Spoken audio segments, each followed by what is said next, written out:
Welcome back everyone to Hidden History Stories. In today's episode, we're sailing into uncharted waters to follow a stubborn dreamer, a man who miscalculated the size of the Earth, yet changed it forever. This is the story of Cristoforo Colombo, better known as Christopher Columbus, and how his relentless quest opened the door to two worlds meeting for the first time. Every story from the past holds a lesson, and this one shows how determination can spark discovery and set history on a new course. But before we begin, make sure to subscribe, like this video, and share it with anyone who loves exploring the past. And let me know in the comments, do you think Columbus was a visionary or just lucky? Your support keeps these journeys alive. Now, let's set sail. In the bustling port of Genoa in 1470, young Cristoforo Colombo watched the merchant galleys return from their eastern voyages, their holds filled with precious spices, silks, and gold from the Orient. The red-haired boy of 19 had already spent years learning his father's wool weaving trade, but his heart belonged to the sea. The stories of exotic lands beyond the horizon filled his imagination as he worked the docks, absorbing tales from seasoned sailors about the wealth of distant Cathay and the spice islands of the Indies. In Lisbon, Columbus found not just a bustling center of maritime exploration, but also his brother Bartholomew, who worked as a mapmaker in the thriving cartographic trade. Together, the brothers studied the latest geographical knowledge, poring over charts that showed the known world ending at the Atlantic's western edge. Bartholomew's expertise in cartography combined with Christopher's growing obsession with reaching Asia by sailing west, creating a partnership that would fuel the greatest geographical misconception in history. In Lisbon, Columbus found not just a bustling center of maritime exploration, but also his brother Bartholomew, who worked as a mapmaker in the thriving cartographic trade. Together, the brothers studied the latest geographical knowledge, poring over charts that showed the known world ending at the Atlantic's western edge. Bartholomew's expertise in cartography combined with Christopher's growing obsession with reaching Asia by sailing west, creating a partnership that would fuel the greatest geographical misconception in history. Columbus immersed himself in the works of ancient and contemporary geographers.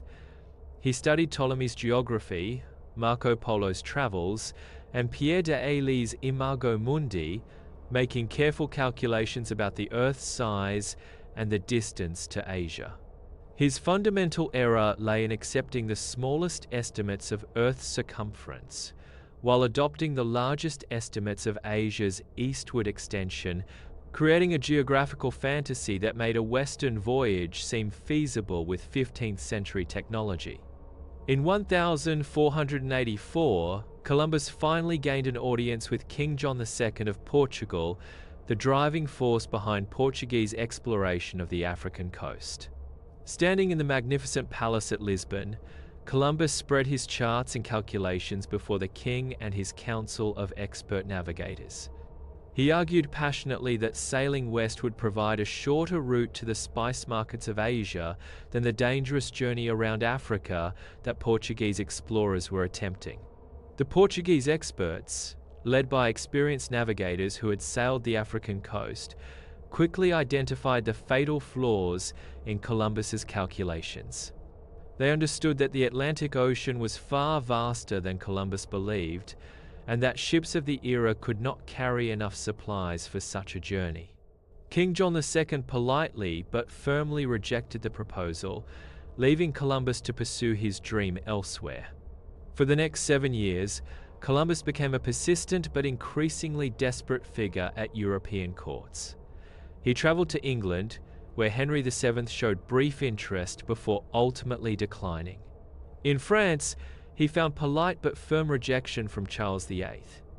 Even in Spain, his initial proposals met with skepticism from Fernando and Isabella's advisors. Columbus refused to abandon his vision, supporting himself and his young son Diego through mapmaking and occasional trading ventures, while continuing to seek royal sponsorship for his impossible dream. In 1491, as Columbus prepared to take his proposal to France, events in Spain suddenly shifted in his favor. The siege of Granada was nearing its conclusion, and Fernando and Isabella's advisors reconsidered the westward voyage proposal. Luis de Santangel, the royal treasurer, argued that the potential rewards justified the relatively modest investment. If Columbus succeeded in reaching Asia, Spain would gain direct access to the spice trade that had enriched Venice and other Mediterranean powers for centuries. In 1492, after the fall of Granada completed the Christian reconquest of Spain, Queen Isabella and King Ferdinand finally agreed to sponsor Columbus's expedition. The Spanish monarchs had just expelled the last Muslims from Iberian soil and were flush with victory, willing to gamble on this persistent foreigner's fantastic claims. The terms they granted Columbus were extraordinary. He would be Admiral of the Ocean Sea, Viceroy of any lands discovered, and entitled to 10% of all wealth found. The preparation took months. Columbus selected 3 vessels for his fleet: the Santa Maria, his flagship of about 85 feet in length, and 2 smaller caravels, the Pinta and the Niña. These ships represented the cutting edge of 15th century maritime technology, with their combination of square and lateen sails allowing them to sail closer to the wind than previous designs. Columbus recruited about 90 men total, including experienced sailors, a translator who knew Arabic, expecting to meet subjects of the Great Khan, and various craftsmen and soldiers. On August 3, 1492, the 3 ships departed from Palos de la Frontera. Columbus had chosen his timing carefully. August offered favorable winds for the outbound journey, and he planned to return in winter when westerly winds would aid his homeward voyage. The expedition first stopped in the Canary Islands, where they spent nearly a month making final preparations and repairs. Columbus knew these islands represented the edge of the known world for European navigators. On September 6, 1492, the small fleet sailed west from the Canaries into waters no European had ever navigated. Columbus faced immediate challenges maintaining crew morale as they sailed day after day with no sight of land. The admiral kept 2 logbooks, one showing the actual distances traveled, which he kept secret, and another showing shorter distances to prevent the crew from panicking about how far they were from home. The ocean itself seemed to rebel against their intrusion. They encountered the Sargasso Sea, vast floating mats of seaweed that convinced some sailors they were approaching shallow waters and hidden reefs. Strange phenomena appeared daily: luminescent waters at night, unfamiliar bird species, and winds that seemed to blow consistently from the east, making the crew worry about their ability to return home. By early October, the expedition had been at sea for over a month with no land in sight. The crew grew increasingly restless and fearful. Columbus had promised land within a few weeks based on his calculations, yet the ocean stretched endlessly ahead. Some sailors whispered of mutiny, demanding they turn back before their supplies ran out completely.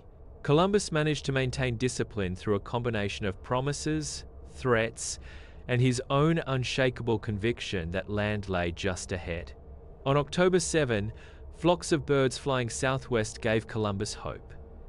He altered course to follow them, a decision that may have prevented the expedition from missing the Caribbean islands entirely. The signs of nearby land multiplied: floating vegetation, carved sticks, and other debris suggested human habitation somewhere ahead. At 2 o'clock in the morning on October 12, 1492, Rodrigo de Triana aboard the Pinta spotted a pale beach gleaming in the moonlight. His cry of "Tierra!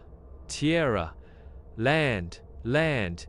echoed across the water, ending 36 days of sailing into the unknown. As dawn broke, the 3 ships approached a small island that the native inhabitants called Guanahani, which Columbus renamed San Salvador.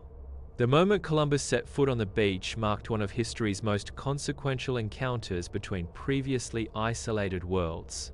The admiral, wearing his finest clothes and carrying the royal banner of Spain, formally claimed the island for the Spanish crown. But they were not alone.